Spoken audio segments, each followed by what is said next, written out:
Squirt. Freaking hey, what up, guys? Sprinkle. These big ones. These thingies. It's an apple fritter. Apple fritter. Oh, those look fire. Chocolate glaze. Hey, I do not consent. I do not consent. sorry, bro. This is my first instinct. I'm gonna go score. Motherfucker, get an order? Yeah, man, get in there. Bro. If you had asked, you could have had one. Oh. No? Okay.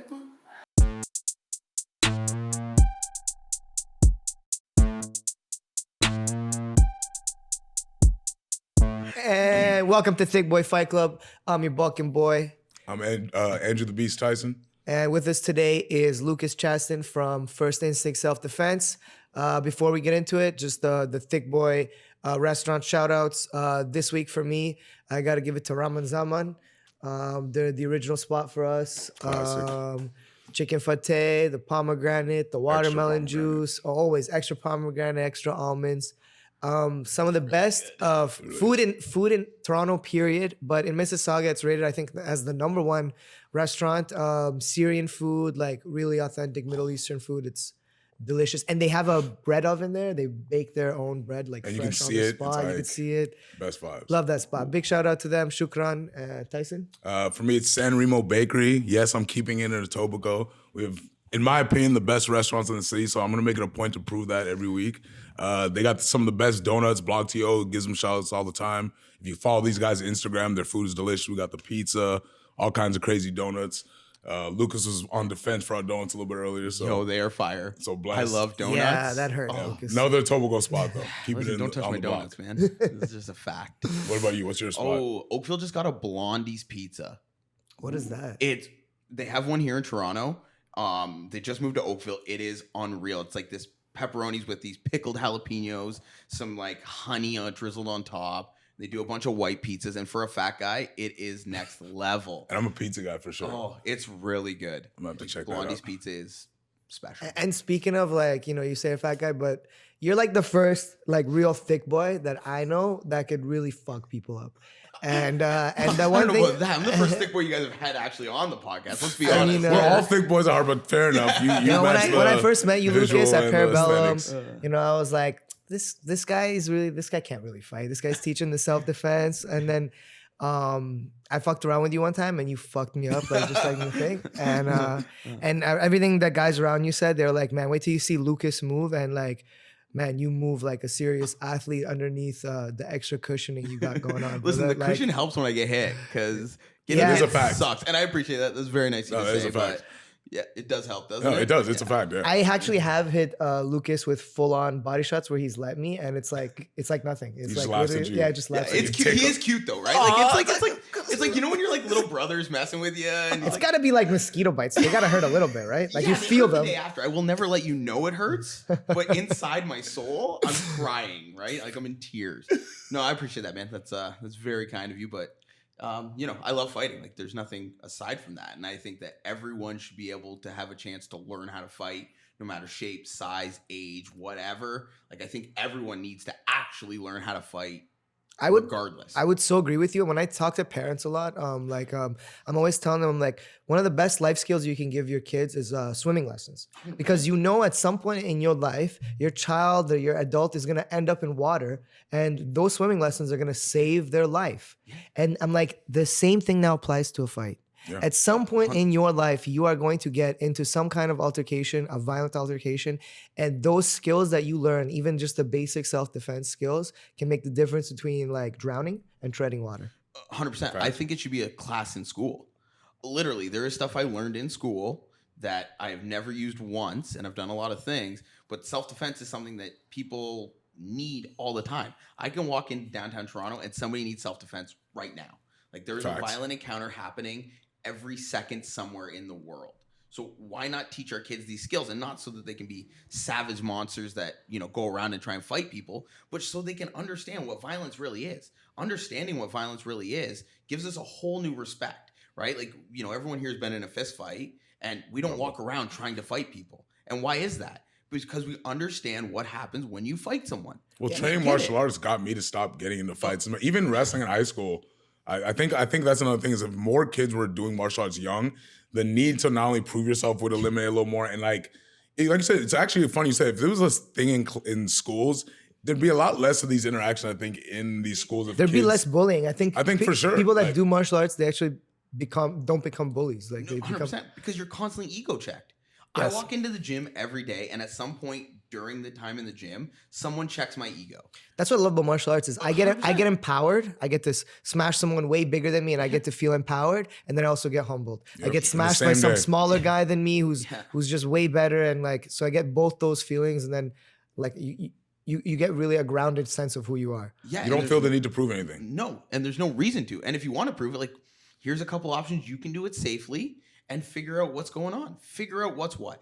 Go roll with this guy. The big meathead that comes in who's the bully. Go look at a guy like Boyan who's 120 pounds and cute and adorable, and he smashes you, right? Like, maybe It's true. 122. It's Like, so good. He's been getting thick lately, though. He's hiding, he's hiding under that hoodie. He's hiding under that hoodie. It's not a small, it's a medium. No, but I think for a lot of guys, I think a lot of fighters can say the same things, that you end up in more street fights before you actually started training. Because one, you get the outlet, and the two, like you said, when you start getting humble enough times, it's kind of like, do you really want to spend your free time fighting when maybe What you've you're done it for saying 2 hours is so the same true. day? Every fighter we know does not get in any violent confrontations. Are not violent people outside of the gym. And I think the biggest reason for that is that you understand the consequences of violence. Yep. Because I understand what can happen in a fight, I am much less likely to want to get into one. I'm even way easier to walk away. Like in a situation where I know I can beat this person up, where I know that I can get on top, I'm like, it's still not worth it. I can break my hands, I could get hurt. exactly. And the ultimate thing is you could kill someone. You could kill That is someone. like You one could kill of the someone. biggest And, fears I've and ever Not even me, experienced in a like fight. you punch a dude in the face And they the fall fight's wrong. over, they fall, they hit. Yeah, bro. There's a story in Hamilton going back 20 years now where a bouncer at a bar, and I mean we've all worked security here, Yep. where you hit a dude, cracks his head on the concrete, now he's dead. Now, not only do you have One to of my live biggest with fears. that, now you've just killed somebody, so now you're in jail on top of the living with the fact that you killed the dude that you just wanted to tell the fuck Yeah. off. Well, So- you do security, and I think you can attest to this. Like, because you do specifically jiu-jitsu, like, I think you've learned how to, like you said, to try to subdue a situation with the least amount of violence involved. Where a lot of Yeah. guys who are big, jacked, they're doing security. A lot of them, one, they don't actually know how to fight. And there is that weird insecurity where that's how you end up in a situation. You crack a guy who was probably drunk. Yeah. You probably could have gotten him out of there a lot easier, but you end up doing something crazy because you don't actually understand So here's- even your own power. A lot of guys just lift. They don't realize how hard they actually hit. Yep. Like, they don't get to learn that, hey, No. I don't And need here's to. the things I'll touch on. One, in all my years of doing security, I've been doing it a long time. I've never hit anyone. I've never had to hit somebody because that's the power of jiu-jitsu and grappling and being able to control a situation. Now, saying it on camera, I've put more people to sleep than I can count. You know what I mean? Like choking But it's people not the out. same as knocking But it's them out, not the man. same as It's like knocking a nice people nap. out. They You wake know, up it's like not- and thank you sometimes. and on your point, I've had someone. How'd that happen? I've had someone die in my arms doing security because what you said, a guy that lifts a lot didn't know his strength in a situation, not even at his fault. And that's the thing: you hit somebody, it's not you knocking them out; it's their head hitting the floor. Yeah. Concrete is gonna beat the skull every time, and that's the kind of situation we kind of had where he was carrying him out. They both fell with such a big guy on top. The kid hit his head on the pavement, and it was over. And you know what I mean? And when you realize the fragility of that, you realize why you don't want to get into violent confrontations and how serious it can be. Well, that's the thing about, like you said, like a lot of these guys, because I remember you told me correct me about how the story maybe went, but you kind of got into security because you were hired to kind of teach some guys how to do it. And then you realize like, oh, none of these guys can fight. Like, they're just Yeah. big, strong. And what you realize, a lot of them, like you said, not only do they not know how to fight, but like, when you're a big, strong guy and you do martial arts, you And you also grab a learn how 22-year-old to kid, properly, like, come on, You yeah. learn how to properly lose your strength. Like, if you're big enough, even if you don't know how to fight, you're going to eventually realize like, oh, I don't need to hit somebody this hard or do this much to a guy who's drunk, right? And a lot of these guys have no idea how to handle themselves. They don't. Nothing. That's where the issues happen. And it's bad, man. Yeah, you see it. It's brutal. bad. That's where you see all the issues. Like you see it with the police. You see it. The police Yes. is the worst, corrections, man. You see it with security. Like there's different mandates. There's even different mandates when we start going to like the average Joe citizen walking around. How I teach security or self-defense to an LEO officer or a security officer or a cop changes, and then it changes if you're just a human that walks down the street. Like, because the intent's different, right? Like as a cop, what's your job? You need to put this person in handcuffs. You need to restrain that's them. the goal. You need to restrain them. So you work with both, right? And Yes, obviously yes. self-defense, you have to add in stuff like knives, weapons, but it would, and maybe I'm just being an ignorant fighter in the sense, is it crazy to think that jiu-jitsu in some form should be part of the curriculum to be a police officer? Like how many of these 100%. situations? 100%, but it needs to be proper jiu-jitsu. And when I say that, jiu-jitsu gets this thing where, and I'll back myself up. Jiu-jitsu is super important. It is fundamental. It is one of the 4 key concepts to the self-defense system I've created. Okay, it's huge. It's one of the 4 pillars. But the rep that jiu-jitsu has is it's the end-all be-all. And that's the issue I've had with jiu-jitsu and where jiu-jitsu has gone now. Yeah. If we look at jiu-jitsu when the guys are doing the Eddie Bravo or the Invitational, any of that stuff, they are playing a game. And again, they will rip most people's faces. It's not the same as somebody trying to kill you. It's not the same as someone trying to kill you. And it's not the same as what I would teach a cop. Like top pressure, getting up from the ground is what we have to look at, right? So jiu-jitsu is super needed, but we need to form a curriculum that is dedicated to the issues at hand. And it's not, diving for, like a Minari roll and shit like that. It is getting good dominant positions, getting foundation. Now, the next part of that is if we think about it realistically, if our wrestling is good enough, we don't need to worry about having to fight off our back.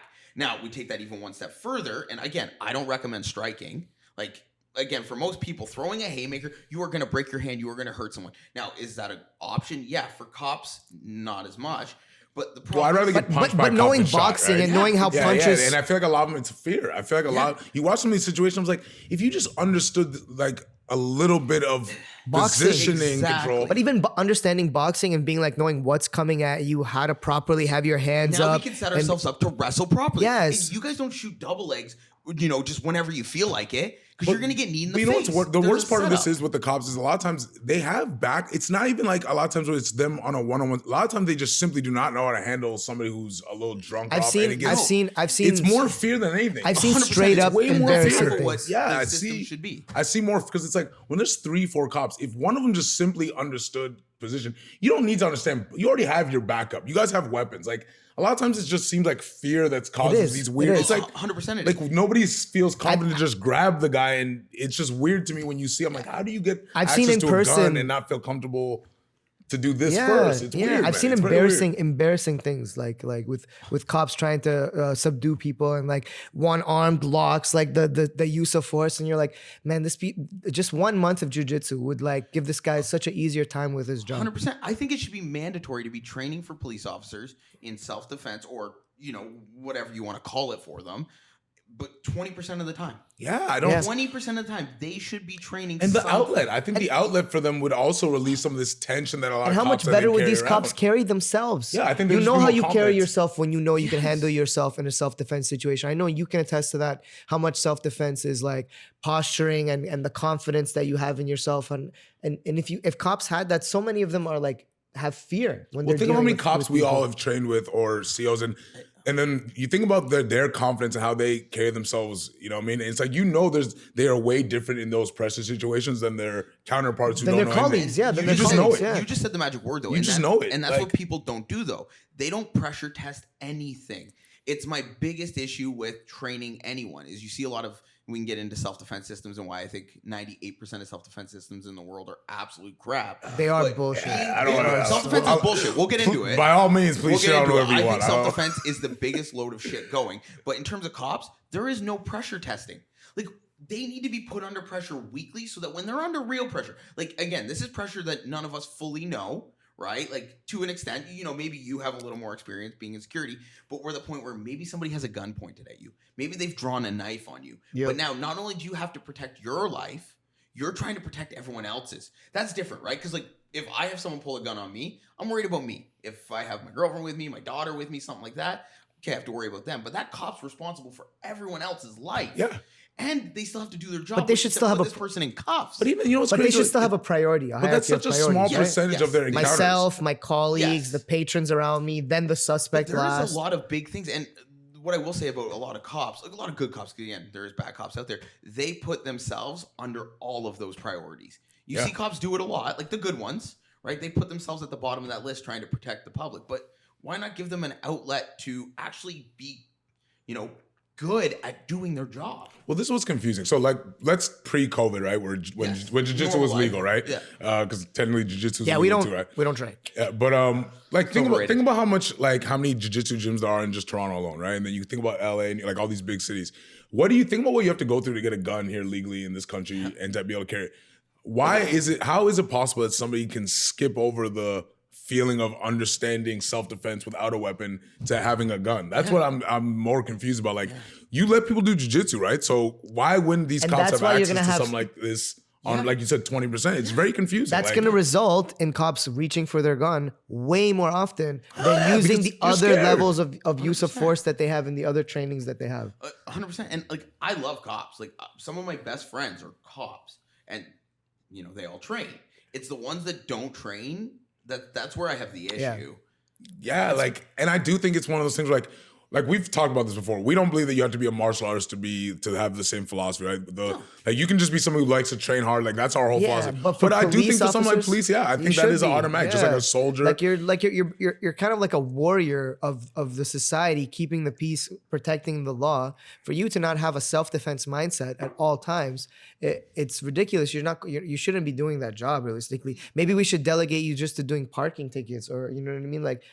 People that are going to respond to live calls like that should be trained in those pressure situations, like you're saying. And that's all it is, right? Give them the most fair shot to do their job well and keep people safe. Like, that's the goal. That is the mandate of police. Like, that's what it's cheaper to pay for the training and to have these guys train in this stuff all the time public than outlash to for deal some with the dumb public stuff. outlash, Yeah. the lawsuits, on all the problems that come with after it. Why not just invest more in your police officers? And think about guys who all train together, right? If me, I'm out with like Boyan and you and a bunch of guys, like, there's another level of confidence that comes where I don't need to start a fight, right? If me and you are out somewhere watching a fight at a bar, something, I've had this happen where, when you're with other guys who can fight, there's even that much more. So imagine, if there was a situation where everybody knew every guy I'm around, every officer I'm calling in for backup knows how to do a Kimura trap when we get this guy down, and knows how to do it. crazy. Yeah, you're not gonna be so anxious, and you just see a lot of anxiety from cops that I don't get how you have access to a gun yet you're not calmer under these situations. And I mean, we're ripping on the cops a little bit, and that's fine. Like, I agree, but it comes from the top down. Like, the government has these stupid rules that says, no, this is what we think is mandated. This is what you're allowed to learn. Like, that's where the problem is. Totally. That's why all the And that's cops why we all know the that are cops come good, and train. they come and do all the extracurricular stuff. 100%. They go, oh, this isn't enough time at the range for me. shouldn't I'm even going have to take to. extra courses with my gun and combat situations. Oh, this is the use of force they teach me. This is bullshit. I'm going to go take. And I have cops that were students of mine before COVID that came to my jiu-jitsu classes. That's their time off from being a cop. That's their time off. And in their time off, they're coming and taking a recreational jiu-jitsu class. And like, for us not to be able to afford that, to have that kind of training available for cops, it's not that hard to get a black belt. confusing. It's a It math really is space. confusing. There's plenty of gyms that will host police officers freely and cooperate with like a local division to host your training, to do your training. Oh, yeah. They'd be happy to be gyms there. would be lining up to get that position. Yeah, they'd be happy to I mean, be there's there. not a city in North America where there wouldn't be a jiu-jitsu gym that would want that job and that tag come in their gym. anytime, right? You know what I mean? Like, that's- yeah, it's very confusing. So like, how did you get into how did you get into actually being into the self-defense system? And like, what was your path from martial arts to actually say, okay, I want to develop this? Like how? Because I know you're obviously a high-level coach with a lot of pro MMA fighters, but how did you get into this? Because a lot of pro coaches don't get into self-defense too. They kind of stick to that. No, the very fair question. So I love MMA, I love fist fighting, and that was just a way into doing what I care about, which is taking care of people who don't necessarily want to get in the ring and fight. Like, and you see that, right? So I've been teaching at a gym since I've been 16. Like, it's all I've ever wanted to do. And a lot of these people would come in and they just realize, like, listen, I'm not cut out to fight. And again, a lot of people aren't. That takes a special kind of person to be. But then they get discouraged and they don't want to do it. And so I really started thinking, like, why not give these people the same type of good training that the MMA fighters get and have them have that opportunity? Because when I looked at the curriculum that is being put out for MMA, it's next level. A lot of gyms are putting in a lot of hard work and effort to build a curriculum to make these fighters get in the cage and do what they do. But there's nothing like that for self-defense. The same care is not put in. And that really started to bother me. And then when I started taking comparables from like, well, when I'm working with the MMA guys, I'm doing X, Y, and Z, but most self-defense people are doing A, B, C. I'm like, This doesn't make sense. Like, these guys are live pressure testing, you know, in front of their friends, family, doing the thing.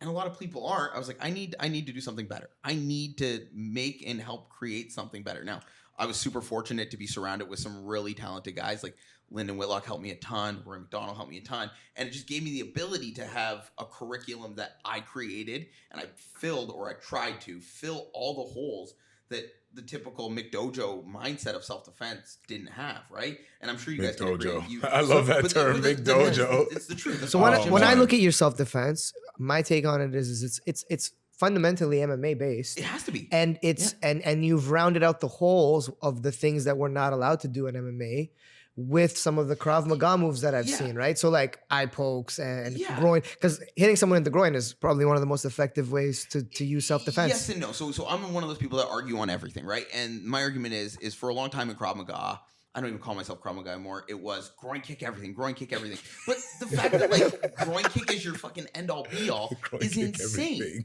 Like, what if you are wearing a cup, or what if when you're one of those freaks that I'm a Buddhist monk, or I'm one of those fetish guys that just like if you're wearing a cup, like your attacker is ready. Listen, that's a guy. That motherfucker is ready. You guys don't wear cups? I'm wearing one right now. He showed up with a knife and a cup. Now you're in trouble. Let's be honest. That kills like 99%. He's like waiting for the kick, you know? Like, now you're in trouble. They got one of those steel tie ones, and the person's like, that's all they taught me. That was supposed to be the That was supposed to be it. I kicked you. You're supposed to go down. That is hilarious. What if he's wearing a cup? Legitimately, you guys don't wear a cup?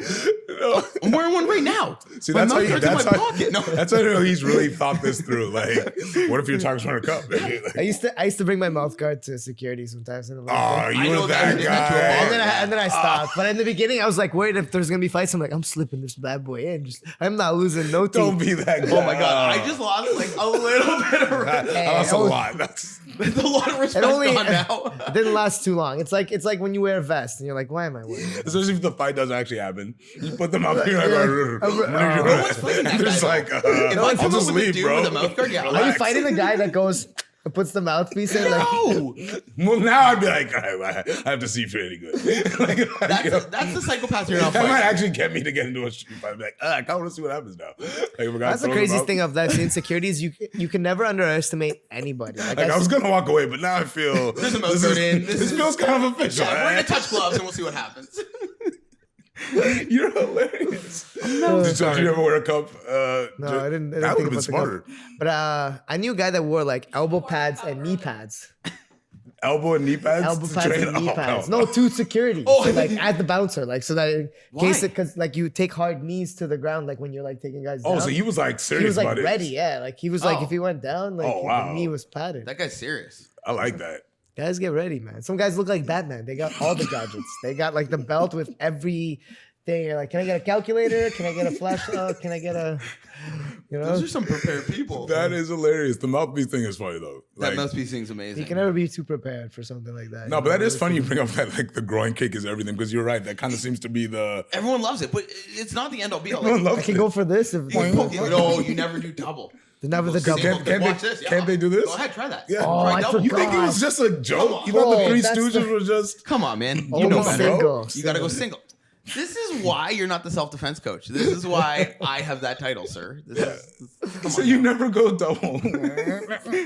I can defend that so quickly, boy. Let me write that down, actually. I need to remember that technique. Right there for it. So like how long have you been actually doing this? Like how long has your system been around? Honestly, my system has been around for call it 5 years, and there's been different variations on the way up, right? Like every day I'm trying to change or look at something to make it better. And if we broke down the system, we were kind of talking about the main pillars, but we have the jiu-jitsu, the wrestling, the striking, and then we have what I call negative scenarios. And the reason I call them negative scenarios is because I hate when self-defense is like, okay, guys, we're working on someone choking you today.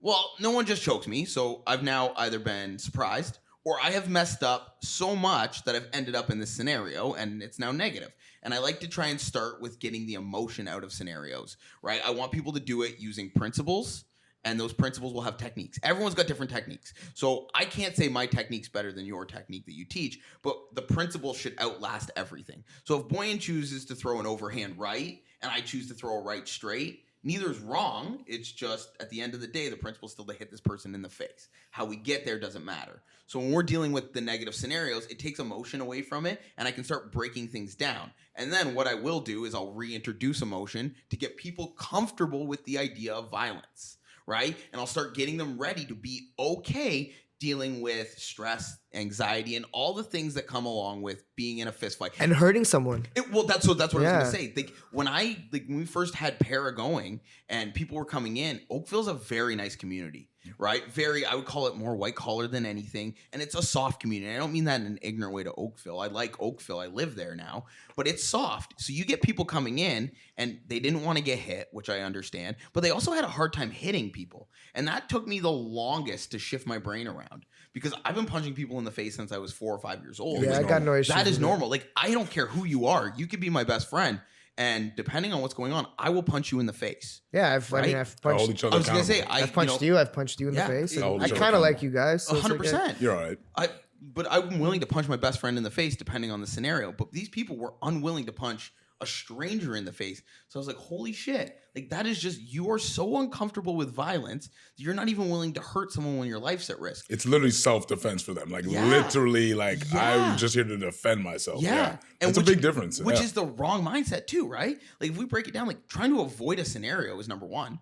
Like, how do I avoid not doing it? Like, that should already been in your game plan, all right? But once you have to do it, you need to, if you're going to come there to learn, you have to understand. You need to attack. You need to be violent. And because, like, every fight I've ever been in that's not, in a cage, whatever it is, doesn't last 3 rounds. There's no break. I don't get to ask. Yeah, it's not realistic. There's no 15-minute fights. 30 to 40 seconds. 30 to 40 seconds. And it is like throwing a bunch of stuff in a blender and pressing on that blender at high speed. It's a disaster. Like, you don't. There's fists flying and nobody knows what's going on. I've seen like things are flying over my head, like bottles as you're fighting, and it's just like it's chaos. And you're trying to just make the most chaos. Sense of chaos. And I always just think about controlling my emotions, like you said. And that's the biggest thing with people, right? Is like, not only am I teaching these principles and the techniques that I believe work best with the principles, but now I'm trying to teach them to be emotionally stable during this confrontation. Because nothing's as hard as that initial interaction. When you know the fight's about to happen, and you're like, do I go now? Do I throw now? Do I wait for them to go? Like, am I flinching too much? How calm am I? These are things I used to think about. Now I try to stay as calm as possible. I get my hands in the position already. 100%. I try to already take a bladed step and an angle on the person. Awareness of where I am. Make sure if my back is against the wall, am I surrounded? Driving a car, and that's the analogy I use. I tell everyone the analogy I use for everything. I love cars. I don't know why, but I'm a car addict. But I tell people it's driving a car. You get in your car, you do the circle check of the car. You're supposed to. Nobody ever does, but you guys understand the analogy, That's a good point. right? But you put your seatbelt on, and you're always checking your mirrors when you're driving. If I know I'm about to get in a confrontation with someone, or I think a scenario goes to the point where I might have to be violent, I am going to do everything I can to avoid that conflict. But then when it's time to be violent, I am going to be the most violent person in that room by a landslide and hope that helps me, right? But is circle checking everything? Like, is his hands reaching in his pocket?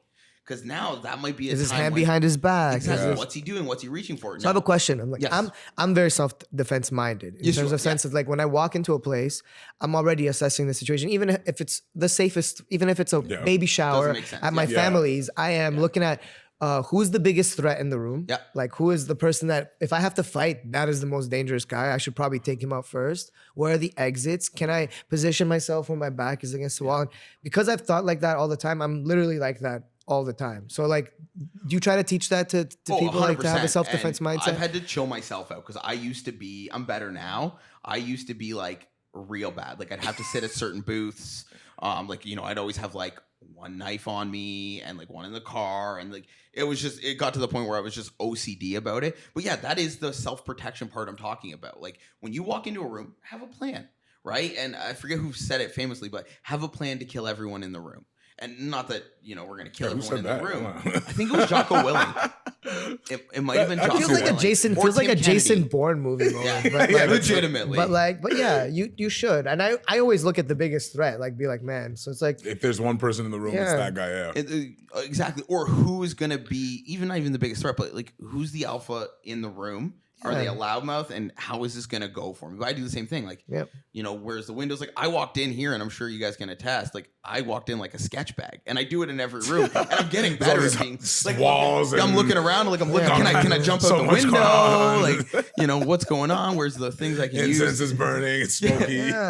Listen, I want to be ready for when I end up in an isolation camp. Make sure I'm good. Ready to train. So, what was your first martial art like that you like? Did you wrestle this year? Was karate. I just started karate at 4. Yeah, and so that was like your first. But look at that. From age 4, you were already learning self-defense, and this is what we should give that point to parents. Is like absolutely, you should start your kids off swimming and martial arts as soon as possible. Give them life skills 100%. That are going to save them.